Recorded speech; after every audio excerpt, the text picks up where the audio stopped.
Hello বন্ধুরা, good morning. তো লোনাভূমি লাইফস্টাইলে সবাইকে স্বাগত জানাই। আশা করি সবাই খুব ভালো আছো আর সুস্থ আছো। তো নদিয়া জেলার ছোট্ট একটা গ্রাম থেকে আমি ব্লগ করছি। আমি লক্ষ্মী।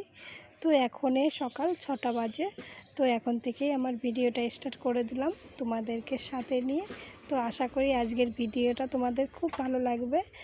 আর এখনে সকালবেলা উঠেছি অনেক সকালে। তো সকালবেলা উঠে গেছিলাম হাঁটতে, হেঁটে এসে তো সংসারের কাজ সব শুরু করে দিয়েছি। দেখো, ঘরটা ঝাড় দিয়ে নিলাম, তারপরে বাসনপত্র ছিল এঁটো কাটা, তো সেইগুলো বের করে কলপাড়ে রেখে দিলাম। তারপরে উনুন পিঠটা দেখো, এখানে বৃষ্টি হয়েছিল তো আর উনুন পিঠটা লেপা হয়নি, আর উনুন পিঠটা ঝাড়ও দেওয়া হয় না। তো বৃষ্টিতে ভিজে গেছে উনুনটা, এর জন্য উনুনে রান্নাও হয় না ঠিকঠাক করে। আর এখন বৃষ্টি না রেগুলারই কম বেশি হচ্ছে, তার জন্য আর লেপা পোছা কিছুই হচ্ছে না। তো এখন আমি উনুনটা লেপে নেব ঝাড় দিয়ে নিচ্ছে, উঠোনটাও ঝাড় দিয়ে নেব। তো উনুন পিঠটাও ঝাড় দিয়ে নেবো। তো তারপরে ঝাড় দিয়ে দিতে তো ওদের মাস্টারও চলে আসছে। তো সকাল এখনে 6টা বাজে, তো 6টার দিকেই আসে মাস্টারমশাই।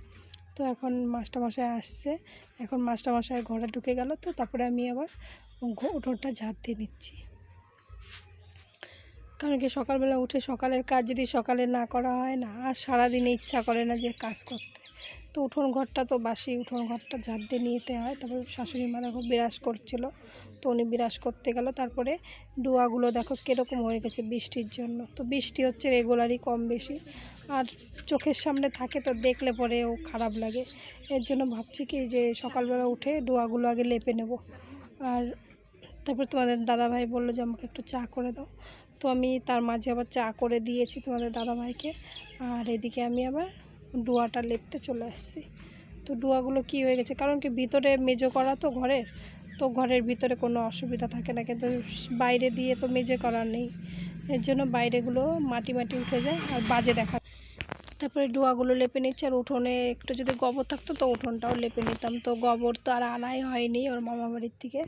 তো লোনা বস্তা দিয়ে এসছে মামাবাড়িতে, আর গোবর আনা আর হয়নি। তো দেখি কবে আনা হয়। আর রেগুলারে বৃষ্টি হচ্ছে কম বেশি, এর জন্য লেপা হচ্ছে না, তো বালি বালি হয়ে গেছে।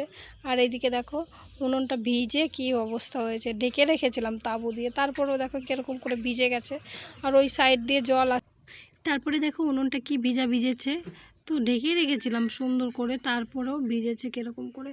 তো উনুনটা এখন লেপে নিচ্ছে সুন্দর করে। আর আগে একদিনকে ওই ভিজা উনুনে রান্না করতে আসছিলাম, তো রান্না করতে পারিনি, এতটাই কষ্ট হয়েছিল না, লাস্টে গ্যাসে যেয়ে রান্না করতে হয়েছে। কারণ কি ভিজা উনুন তো রান্না করা যায় না। তো আজকেও ভাবছি রান্না করব, দেখি রান্না করতে পারিনি কি। উনুনটাকে লেপে নিচ্ছে সুন্দর করে। আর দুই উনুন, তো এক উনুন থাকলে হয়তো আরও জ্বলতো ভালো, কিন্তু দুই উনুন তো ভিজে গেলে পরে জ্বলতে চায় না। তো জলে খুব সুন্দর, কিন্তু ভিজা আছে না এখন, এর জন্য জ্বলছে না ঠিকঠাক করে। তারপরে এইদিকে আমি দেখো উনুনটা সুন্দর করে লেপে নিচ্ছি।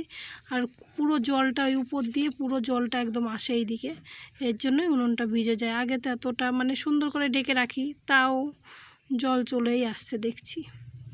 তো উনুনটা আমার এখন প্রায় লেপা হয়েই গেছে। তারপরে চলে যাব, বাসনপত্র রয়েছে কলের পাড়ে, তো বাসনপত্রগুলোকে ধোয়ার জন্য। তো সকালবেলা উঠে দেখবে অনেকটা কাজের চাপই থাকে। এদিকে মাস্টারমশাই আসছে পড়ানোর জন্য ওদেরকে, তো ওদেরকে পড়িয়ে তো আমার উনুনটা লেপা হয়ে গেল। তো উনুনটা লেপে এখন আমি চলে আসছি কলতলায়। দেখো বালতিতে লেপেছিলাম, তো সেই বালতিটাও নোংরা হয়েছিল, তো বালতিটাকে ধুয়ে নিলাম। আর কলতলাকেও একটু ঝাঁটা দিয়ে ভালো করে ঝাঁট দিয়ে পরিষ্কার করে নিয়েছি।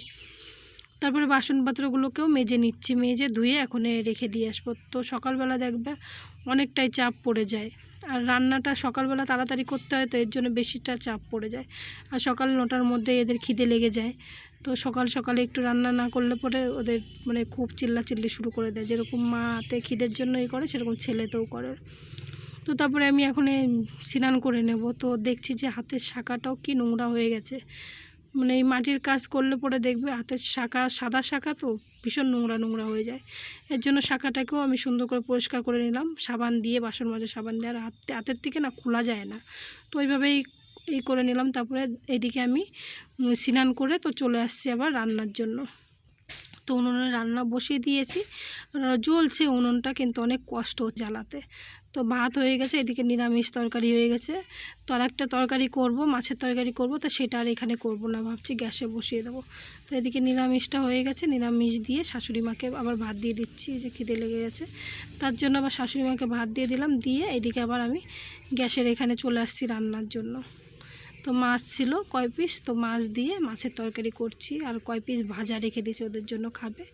তারপরে আবার স্নান করে দেখো চলে আসছি, রান্না বান্না করে এতটাই গরম লাগছিল, তো আবার স্নান করে চলে আসছি। আসার পরে তো মাথাটা আঁচড়ে নিচ্ছে, আর আমাদের তো খাওয়া দাওয়া হয়নি এখনও, তো এখন আমি খাওয়া দাওয়া করে নেবো। তো ভূমিয়ে যে খেয়ে নিচ্ছে, ভূমি ওরা স্নান করে চলে আসছে, আর এদিকে আমিও খেয়ে নেব।